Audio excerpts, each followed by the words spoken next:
Hello guys, welcome back to my channel. और मैं हूं निधि। कैसे हो आप सब? आई होप अच्छे होंगे।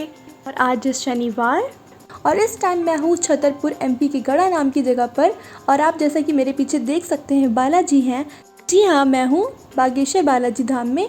और यहाँ की जो महाराज हैं धीरेन्द्र शास्त्री जी, जो कि काफ़ी आजकल प्रचलित हो रहे हैं, तो मैं बताऊँगी कि वो कैसे अर्जियाँ लगाते हैं, अर्जियाँ लगाने में पैसे लगते हैं या फिर कुछ और रास्ता होता है।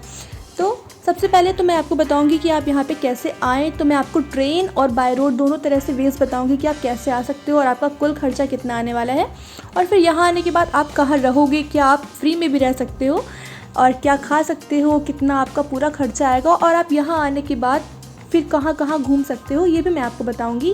और आप यहाँ पे अर्जियाँ कैसे लगा सकते हो, घर पे बैठ के अर्जियाँ कैसे लगाते हो, तो सारी डिटेल्स को जानने के लिए आप पूरे मेरे वीडियो को एंड तक देखिएगा। और प्लीज़ मेरे चैनल को सब्सक्राइब कर दीजिए और मेरे वीडियो को लाइक कर दीजिएगा। तो चलिए चलते हैं और कराते हैं आपको बालाजी के दर्शन। तो जय बालाजी की।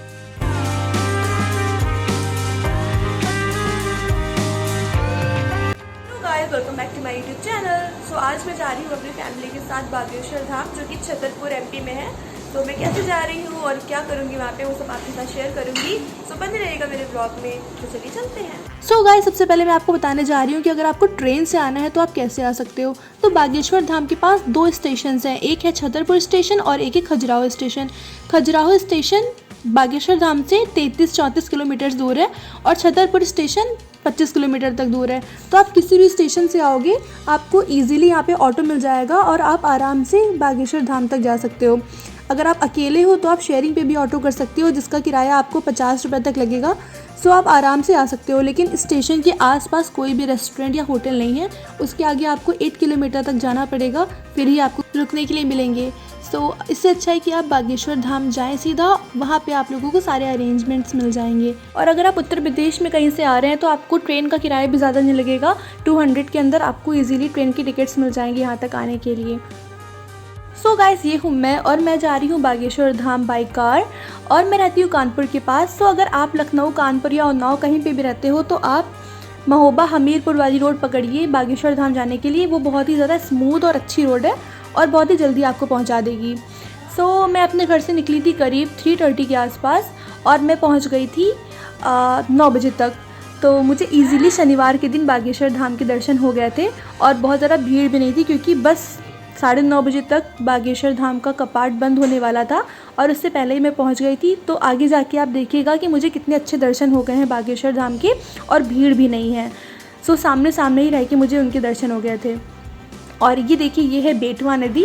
और इतनी ज़्यादा अच्छा मौसम था उस दिन कि मैं आपको क्या ही बताऊँ, बहुत ही ज़्यादा अच्छा लग रहा था। सो रास्ते में हम लोग रुके पेट्रोल भरवाने के लिए। अच्छा चलिए, जब तक पहुँचते हैं तब तक आपस में बात कर लेते हैं। बागेश्वर धाम जी को एक पवित्र स्थान माना गया है और आजकल ये भारत में बहुत ही ज़्यादा ट्रेंड में है और सबकी आस्था इनसे बहुत ही ज़्यादा जुड़ चुकी है और हमें भी बहुत ज़्यादा विश्वास है इनके ऊपर। और यहाँ पे जो गुरुदेव जी हैं धीरेन्द्र शास्त्री जी, वो भी सनातन धर्म का बहुत ही अच्छे से प्रचार और प्रसार कर रहे हैं।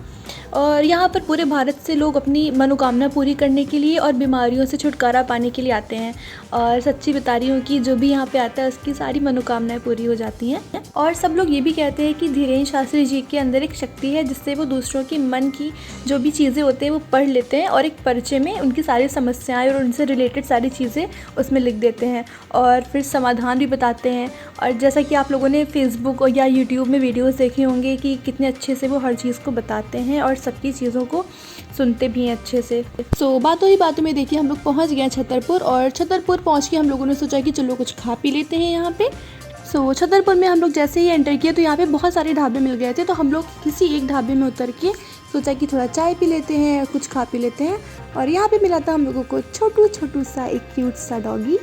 सो मुझे लगा कि थोड़ी मस्ती कर लेती हूँ इसके साथ। और मौसम बहुत ही ज़्यादा अच्छा था, बारिश भी हुई थी थोड़ी देर के लिए, बट अब मौसम सही हो गया है। सो अगर आप लोग भी जा रहे हो तो आप लोगों को रास्ते में बहुत सारे ढाबे मिल जाएंगे और आप इजीली कहीं पे भी उतर के आराम से लंच और ब्रेकफास्ट जो भी है कर सकते हो। और देखिए, बातों ही बातों में हम लोग पहुँच गए हैं छतरपुर और यहाँ से बस थोड़ी ही दूर आने वाला है गढ़ा। और ये है आ गए हम लोग गढ़ा के 1 किलोमीटर अंदर ही है बागेश्वर धाम का मंदिर। तो जैसा कि आपको दिख रहा होगा गेट, और अंदर पहुंचते ही मेरी जो 5 घंटे से कार में बैठी हुई थकान हो गई थी वो पूरी की पूरी मिट गई है, और मैं बहुत ज़्यादा एक्साइटेड थी अंदर जाने के लिए। सो अगर आप लोगों को यहाँ पे फ्रेश होना हो, स्नान करना हो या रेस्ट करना हो, तो यहाँ पे पंडाल्स है, वहाँ पे आप लोग फ्री ऑफ कॉस्ट ईज़िली सब कुछ कर सकते हो, और उसके बाद आराम से यहाँ पे दर्शन कर सकते हो आगे जाके। सो मेरा फेस देख के आपको पता ही चल गया होगा कि मैं कितनी ज़्यादा टायर्ड हो गई थी। बट यहाँ पे अंदर आते ही मुझे बहुत सारी शॉप दिखी जहाँ पे आप मंदिर से रिलेटेड सामान ख़रीद सकते हो, और बहुत ही अच्छी अच्छी चीज़ यहाँ पे मिल रही थी, जिसमें बागेश्वर धाम की और धीरेन्द्र शास्त्री जी की फ़ोटोज़ लगी थी। मैंने तो बहुत सारी चीज़ें परचेज़ करी थी। और ये हमारे और आपके सबके पूजनीय पंडित धीरेन्द्र कृष्ण शास्त्री जी। मंदिर में जाने से पहले सबको लगा कि चलो प्रसाद ले लेते हैं। तो यहाँ पे आपको बहुत सारी जगह मिल जाएगी जहाँ पे आपको अर्जी लगाने के लिए नारियल और प्रसाद मिल जाएंगी। आपको जहाँ से मन हो आप वहाँ से ले सकते हो। फिर हम सब भी सोच रहे थे कहाँ से प्रसाद ले, क्योंकि सब कुछ न्यू था तो इतना समझ में नहीं आ रहा था। और फिर हम लोग रुक गए थे एक जगह पे। ये है मेरी मम्मी, और यहाँ प्रसाद ले रही थी। और यहाँ पे देखिए आपको दिख रहे होंगे नारियल, वाइट कलर में, येलो कलर में और ब्लैक कलर में। इन कलर्स का कॉन्सेप्ट ये है कि अगर आपको अपनी मनोकामना पूरी करनी है तो आपको रेड कलर का नारियल लेना होगा। अगर शादी से रिलेटेड चीज़ें हैं तो येलो कलर का नारियल, और अगर भूत प्रेत या नेगेटिव एनर्जी से रिलेटेड कुछ हुआ है तो उसके समाधान के लिए ब्लैक कलर का नारियल लेना चाहिए। और संतान प्राप्ति के लिए, या लोग कहते हैं बच्चे अगर नहीं हो रहे हैं किसी के, तो उसके लिए वाइट कलर का नारियल आपको वहाँ पे बांधना चाहिए। नारियल बांधते समय सिंपली आपको बस अपनी मनोकामना कहनी है और बागेश्वर धाम में बांध देना है। और अगर आप बागेश्वर धाम नहीं जा पा रहे हो किसी वजह से, और घर पे अगर आपको अर्जी लगानी है, तो जो भी मैंने आपको जिस तरह का समाधान के लिए जो कपड़ा बताया है, किसी नारियल में लौंग और अपनी रिलेटेड समस्या पर्ची में लिख के उसी कलर का कपड़ा बांध के अपने घर पे पूजा स्थल में रख देना चाहिए। और कभी भी अगर आप बागेश्वर धाम आगे आ रहे हो तो आपको फिर यहाँ पे आके उसे टांग देना चाहिए। प्रसाद वगैरह यहाँ से ले लिया था हम लोगों ने, और फिर चलने लगे थे आगे की ओर। तो जैसा कि आप लोगों को दिख रहा होगा कि इतनी ज़्यादा भीड़ नहीं है, और तो हम लोग ईज़िली अंदर चले गए थे। ये सब जो लोग हैं वो बस वापस जाने की तैयारी कर रहे थे। ये है यहाँ का मुख्य पंडाल। जैसा कि मैंने आपको बताया था कि यहाँ पे रहने का भी अरेंजमेंट है। तो वैसे तो इजीली आपको यहाँ पे बहुत सारे रूम्स मिल जाएंगे रहने के लिए, जिसमें पर पर्सन 100 या 150 कॉस्ट है। बट अगर आप वो भी अफोर्ड नहीं कर सकते तो पंडाल में आप लोग आराम से रेस्ट कर सकते हो और रह सकते हो। जैसा कि आप लोग देख रहे हो यहाँ पे लोग पहले से ही रेस्ट कर रहे हैं। यहाँ पे मतलब हर वर्ग के लोगों के लिए व्यवस्था करी गई है। बालाजी ने किसी भी वर्ग के लिए डिफ्रेंशिएशन नहीं किया है कि नहीं वो अफोर्ड नहीं कर सकते तो नहीं रह सकते। यहाँ पे आप आराम से फ्री ऑफ कॉस्ट रह सकते हो और बालाजी के दर्शन कर सकते हो। तो चलिए चलते हैं आपको अंदर लेके। तो ये है हमारे बालाजी का मंदिर। और देखिए आज शनिवार था बट फिर भी यहाँ पे इतनी ज़्यादा भीड़ नहीं थी, मतलब सामने सामने से मैं दर्शन कर ले रही थी। वैसे तो यहाँ पे मोबाइल्स वगैरह अलाउड नहीं थे, बट मैं बना रही थी वीडियो, और देखिए बिल्कुल सामने खड़े होकर मैं वीडियो बना रही हूँ, इतनी भी भीड़ नहीं थी यहाँ पे। दर्शन आप लोग भी कर लीजिए बालाजी के और अपनी मनोकामनाएं मांग लीजिए भगवान से। आपने देखा होगा कि नारियल लगा है वहाँ पे, तो लोग वहाँ से आके नारियल लेके यहाँ पे अपनी जो भी मनोकामना है वो कह के यहाँ पे बांध देते हैं। तो ये देखिए मैं हूँ यहाँ पे, और ये देखिए पीछे आपको पेड़ दिखा होगा। ये पेड़ भी बहुत ही ज़्यादा पूजनीय है। यहाँ पे दिए जलाए जाते हैं अपनी मनोकामनाएं कह के और पूजा करी जाती है। और यहाँ पे भूत प्रेत बाधा से पीड़ित जो भी लोग हैं वो भी आते हैं अपनी शांति के लिए, और बालाजी के आशीर्वाद से बहुत ही जल्द वो लोग सही भी हो जाएंगे।